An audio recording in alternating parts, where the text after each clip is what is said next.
नमस्कार, देशोन्नती न्यूजमध्ये मी स्वप्नील दुधारे आपलं स्वागत करतोय। आता पाहूया महाराष्ट्रभरातील घडामोडी।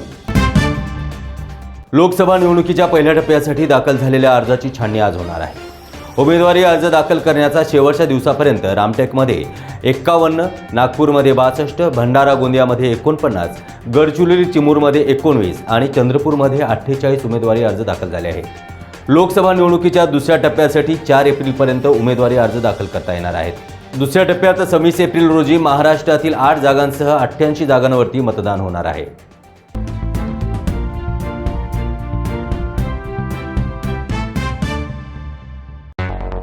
मुंबई, पुणे, नागपूर, मराठवाडा असो का विदर्भ, राजकीय, सामाजिक, शैक्षणिक क्षेत्र असो का क्रीडा, सर्वच घडामोडीचे विश्लेषण पाहायला विसरू नका। फक्त देशोन्नती न्यूजवर।